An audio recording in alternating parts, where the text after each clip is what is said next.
हमारे धाम में आने वाली जो भीड़ है उसमें कई बार ऐसा हुआ है कि लोगों का एक्सीडेंट हुआ।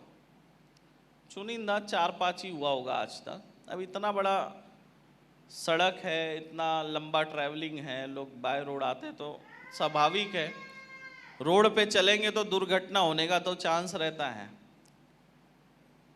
गाड़ियों को देखोगे आप तो बोलोगे इसमें कोई नहीं बच सकता, खत्म, सब खत्म हो गए होंगे। जितने भी एक्सीडेंट हुए ठीक इसी तरह के हुए कि देखने के बाद लगेगा इसमें कोई नहीं बचा होगा। और बता दूं उसमें जितने निकले सब सुरक्षित, किसी को खरोच नहीं आया है। ये चमत्कार रहा है। लेकिन कुछ लोग जो है, कुछ दरबारों में लोग जाते हैं तो रास्ते में ही मर जाते हैं एक्सीडेंट होके। तो कहने का मतलब मेरा ये है कि जब तुम्हारे दरबार में कोई आ रहा है, एक्सीडेंट हो रहा है, तो तुम्हारी शक्तियाँ क्यों नहीं बचा रही? उनको बचाना चाहिए जाकर। आपको और एक बात बताना चाहता हूँ कि माँ कोतरावी कहाँ पूजी जाती थी? साउथ में, मतलब तमिलकम में 3-4 राज्य आते थे जिसमें केरल, तमिलनाडु, आंध्र प्रदेश, कर्नाटक है ना। और मैं कहाँ से हूँ? केरल से हूँ। कहाँ से हूँ? केरल से हूँ।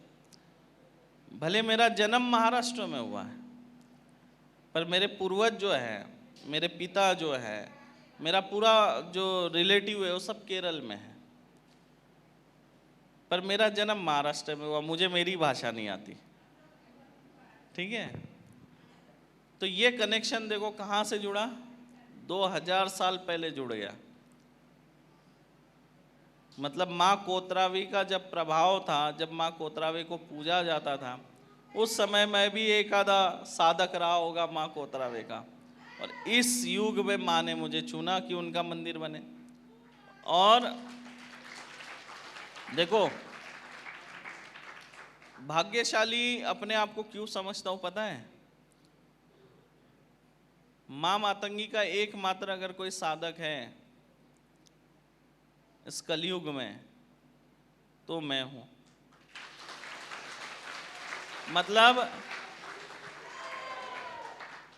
मतलब आप सोचिए, हनुमान जी के अगर साधक होंगे तो हजारों लाखों साधक मिलेंगे हनुमान जी के, काल भैरव के हजारों लाखों मिलेंगे। माँ मातंगी का आपको कोई नहीं मिलेगा मेरे सिवा। और पता है, जब मैंने माँ मातंगी का प्रचार शुरू किया था तब लोग जानते नहीं थे माँ मातंगी को। लोग बोलते थे अरे ये चुड़ैल है, कोई बोलता था पिशाचिनी है, कोई बोलता था ये चांडालिनी है, ऐसी ऐसी बातें करते थे। तो लोगों को मुझे समझाना पड़ता था, वीडियो में लाइव आकर, वीडियो बनाकर मुझे समझाना पड़ता था ये 10 महाविद्या में से 9वां महाविद्या है, ऐसा समझाना पड़ता था। लोगों को मालूम ही नहीं था। माँ मातंगी के फोटो नहीं मिलते थे नेट पर, तो हम क्या करते थे, एक निकिल आर्ट्स करके है, उससे हम डिजिटल पेंटिंग बनवा के लेते थे। एक एक पेंटिंग 35,000, 30,000, 40,000 में हम तैयार करवाते थे। फोटो ही नहीं थे माँ के, तो हम पेंटिंग बनवाते। मैं उसको बताता था यहाँ चांद होना चाहिए, ऐसा होना चाहिए, वैसा होना चाहिए। मैं डिजाइन करवाता था, माँ का स्वरूप कैसा मैं उसको बताता था, फिर वैसा डिजाइन होता था। तो मतलब माँ मातंगी का प्रचार प्रसार हमने 0 से शुरू किया। और आज देखो आपको माँ मातंगी के यंत्र मिलेंगे, माँ मातंगी के फोटो मिलेंगे। अब माँ मातंगी के नाम पर कई लोग वीडियो भी बनाने लगे, पहले कुछ नहीं मिलता था। जैसे अभी माँ कोतरावे के बारे में देखोगे ना तो 0, 1-2 वीडियो मिलेगा आपको, जानकारी नहीं है ज़्यादा। तो ये भी 0 से प्रचार शुरू हो रहा है माँ कोतरावे का।